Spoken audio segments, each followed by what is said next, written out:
Sabe quando a gente pensa em direitos dos povos indígenas? A primeira coisa que vem à mente é a luta pela terra. E sim, isso é importantíssimo, mas a proteção que a lei oferece, hoje, vai muito, muito além do território físico. Ela busca proteger a alma, a cultura, a identidade mesma dos povos originários. Então vamos entender como isso funciona. Para começar, essa frase da artista e ativista Dayara Tucano cai como uma luva. Ela mostra que, para um povo originário, a língua não é só um jeito de se comunicar, não mesmo. É a base de tudo, um arquivo vivo de saberes, de histórias, da conexão com o mundo. Perder uma língua é como ver um universo inteiro desaparecer. E aí que entra a grande questão, né? Como é que o sistema jurídico, com toda a sua formalidade, com regras e processos, pode de fato proteger uma coisa tão profunda, tão essencial como a cultura de uma nação? A resposta, olha, está numa virada de chave bem importante no direito brasileiro. Vamos começar por aqui, então. A gente precisa entender a cultura como um direito. E não estou falando só de folclore ou de tradição, não. Estou falando do direito fundamental de um povo de simplesmente existir, nos seus próprios termos, com a sua própria forma de ver o mundo.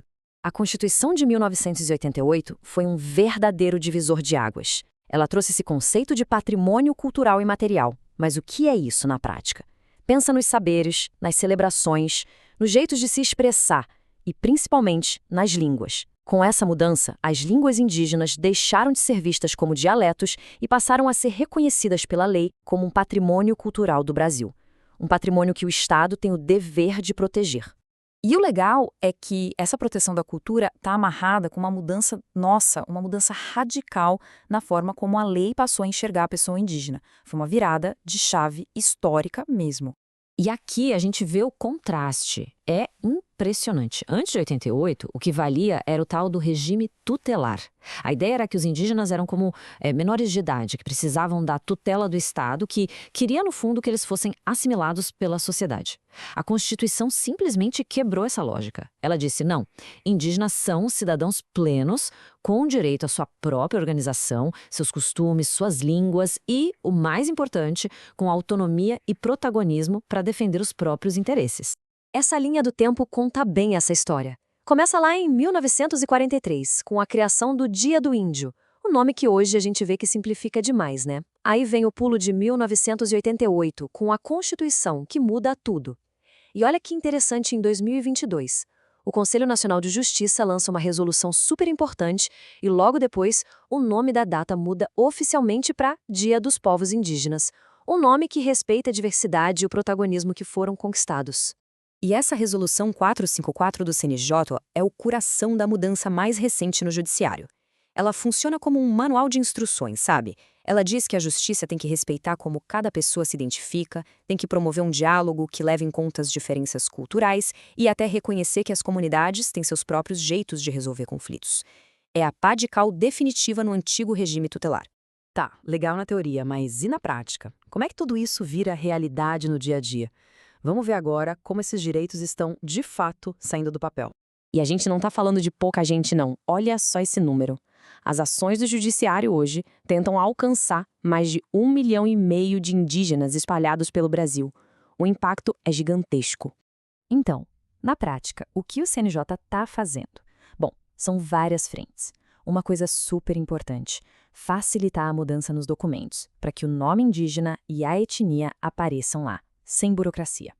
Outra, levar serviços básicos, como saúde e emissão de documentos, para lugares bem distantes. Também estão atuando em problemas seríssimos, como a violência contra mulheres e meninas. E, finalmente, em vez de decidir de um gabinete, os juízes estão indo até as terras para conversar e entender melhor os conflitos. E um exemplo disso, que é fantástico, é o programa Justiça Itinerante. Ele literalmente leva o sistema de justiça de barco, de carro, do jeito que der, até as comunidades mais isoladas da Amazônia. Isso quebra barreiras geográficas e garante que cidadania não seja um privilégio de quem vive nas cidades. E para garantir que tudo isso funcione direitinho, que não fique só no papel, criaram o FONIP. Pensa nele como uma central de inteligência dentro do CNJ, um grupo que fica o tempo todo monitorando se as decisões judiciais estão sendo eficazes e se estão respeitando essa nova forma de pensar. Beleza. Agora, vamos olhar um pouco para o futuro, né? Quais são os desafios que ainda existem e o que vem de novo por aí nessa jornada? Mas olha, é super importante a gente lembrar de uma coisa. Mesmo com todos esses avanços na cultura e no acesso à justiça, a questão da terra não sumiu. A demarcação dos territórios continua sendo a base para a sobrevivência física e cultural. E essa luta ainda é um dos maiores desafios. E aqui a gente entra num campo novo e, olha, fascinante: a tecnologia. A inteligência artificial, por exemplo, é uma faca de dois gumes. Por um lado, ela pode ser uma aliada incrível. Imagina usar a IA para criar arquivos digitais com histórias contadas pelos anciãos, ou dicionários que ensinam o contexto cultural de cada palavra. Mas, por outro lado, os riscos são enormes. Uma IA mal usada pode acabar padronizando uma língua, matando suas riquezas. E o perigo maior: a tecnologia pode enfraquecer o papel sagrado dos mais velhos, que passam o conhecimento de geração em geração. A sabedoria vira só um dado frio. E é isso que fica para a gente pensar, né? O grande desafio é usar essas ferramentas novas, como a inteligência artificial, não para substituir, mas para fortalecer a tradição. A tecnologia precisa ser uma ponte para o futuro, e não um abismo que separa as novas gerações de sua própria história. Como a gente garante que a inovação sirva para proteger saberes de milênios sem apagar a essência deles? Essa é uma resposta que está sendo construída agora. E aí, curtiu essa conversa? Se essa análise ajudou a expandir um pouco a visão sobre o tema, não esquece de seguir o canal Legalmente Claro Oficial, deixar aquele like pra gente e, claro, conta pra gente o que achou nos comentários. A gente se vê na próxima.